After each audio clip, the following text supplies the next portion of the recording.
All right, so here's a little Golf, MK4 Golf I'm working on. It's a 2000. It's got a build date of October of 99. So it's an earlier MK4. It's a GL base model. It's got the plastic wheel covers, 15-inch steel wheels. It's got crank windows and the really neat, I love these, manual mirrors. It does have the dreaded factory anti-theft with power locks and a power release trunk. Yeah, so some problems with the factory alarm and power locks. This door needs a new latch. It's really over-engineered. That's just the reality with VW. If you have a Corolla or a Civic, and you have an issue with your door latch, which you probably never will, but if you do, it'd probably take you less than an hour to get it done, maybe even 45 minutes. This is always 2 or 3 times more time that you got to put aside for body chassis related issues. That's the VW tax. Sorry to say, you got to pay the VW tax. The latch, which lives right in there, is over-engineered, profusely over-engineered. And then the door card, when you take off the door card, there's an inner door card made of steel, and your first impression is, wow, this is so overbuilt. This thing's literally a tank, and it is. But, like I doing the job, would have preferred the plastic vapor barrier. I mean, it's just a compact car, entry level. I don't know. Who's to say? I'll give a pass for the internal steel door card. I won't give a pass to them, however, for engineering the little door latch switch, which tells the car that the door is closed so the lights can turn on or off. The alarm can actually arm, all those things, disarm. The switch is literally built into, the electric switch is built into the entire latch assembly. Whereas like on most cars, you have like a little plunger right here with a little rubber boot with a little weather boot on it. And when you close the door, it just pushes the little switch. And when you open it, the switch comes out. I mean, it's easy. And if the switch were to go bad, you could take a socket, take off the retaining nut for it, replace the switch, boom, you're done. If the switch goes bad in this, forget about it. I mean, the VW tax is real. You're ending up having to remove this take apart the whole door, A. B, remove this entire door latch assembly just for the switch going bad. It's insane. So despite being the GL, the base model, I mean, you still got to deal with VW crap and pay VW tax for basic repairs. Luckily, we don't have the auto climate. We have this analog climate control, which works great. The stereos worked fine. The AC and the heat work great. Most of body components work okay. We had an SRS issue with a side bolster airbag because I don't know, something happened under the seat, but then that got resolved. I cleared the code, it never came back, so whatever, it's fine. I mean, it's 25 years old. The car is a quarter century old now. But it does have side bolster airbags and the 2 front airbags, driver and passenger. Kind of ahead of its time. For its, back in 98, 99, when these were hitting showroom floors, they were nice. They were modern. They were a big step up from the MK3, which was a very dearly loved car in terms of overall fit and finish and refinement. Although the MK3, I think it's a little bit more charming and easier to work on, but the MK4 is charming for miles, and so that's the good thing about the car. It's got a really good road manners.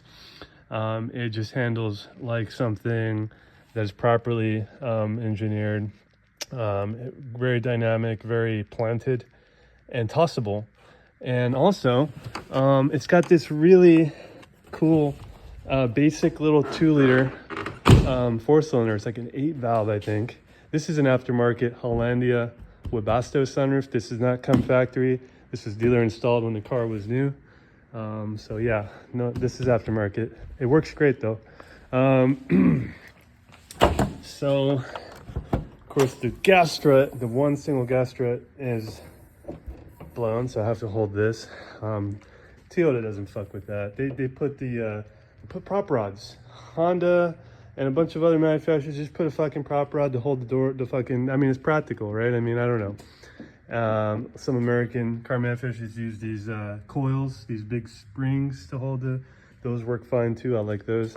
This little gas strap business, whatever. I don't have my vice grip to hold that in place while I talk, but that's okay. We'll hold it with my hand. So this 2-liter engine is amazing. It's an can't really see it because it's got this plastic cover on it. I think the older ABA version on the MK3s didn't have a plastic cover. You could see more of the engine, but it's still pretty simple, and traces its roots back to the, I don't know, MK1 Golf. The basic block design and all that is almost the same. So it's pretty old school in a lot of regards, because its roots are traceable all the way back to the MK1, I believe. But this one was modernized, obviously, with coil over plug ignition. I think it might even have electronic throttle. No, this one has cable throttle. Okay, never mind on that. The later versions had electronic throttle. And there are a number of other things. They changed the intake.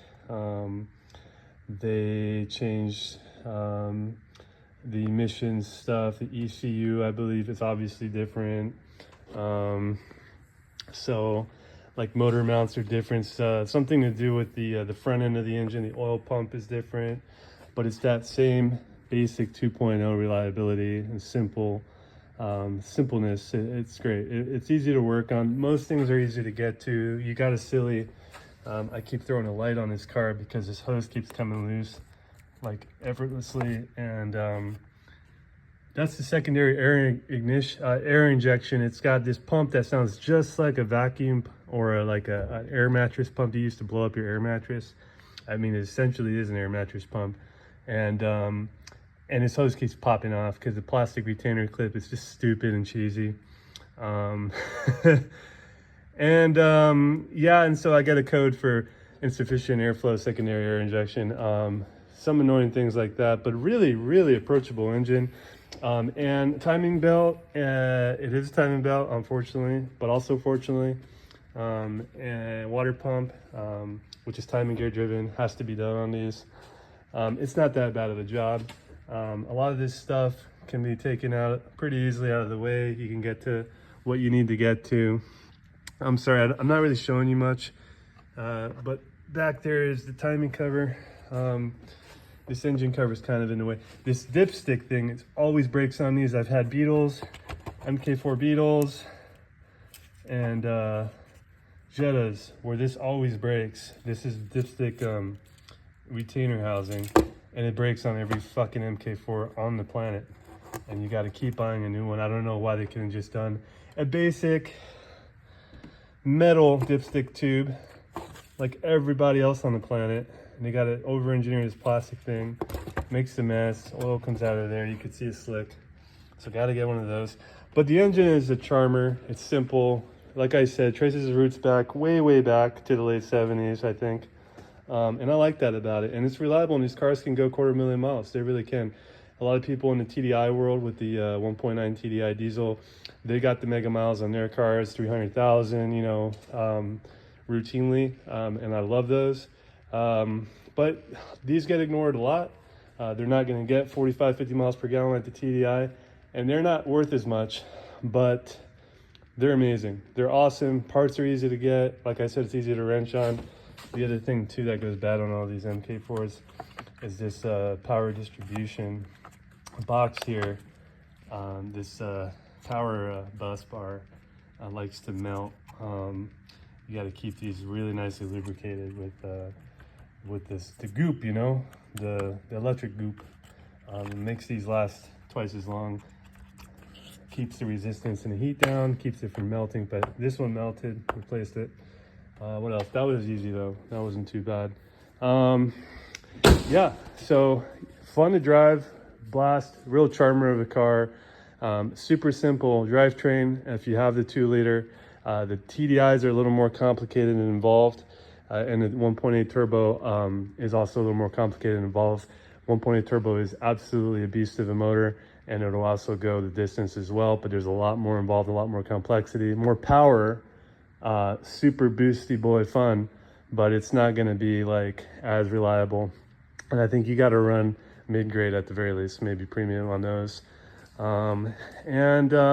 Body and chassis stuff, a little over-engineered, a lot of frustrating things break on these cars. Door pulls, the glove box likes to break. This car's on its third cup holder. It's a push-in cup holder. Don't try to go to pick and pull in junkyards because they're all going to be broken.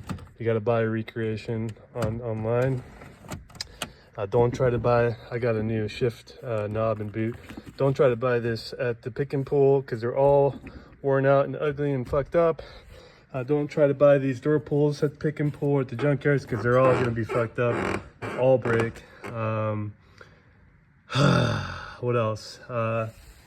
If you don't mind those quirks, they're worth buying.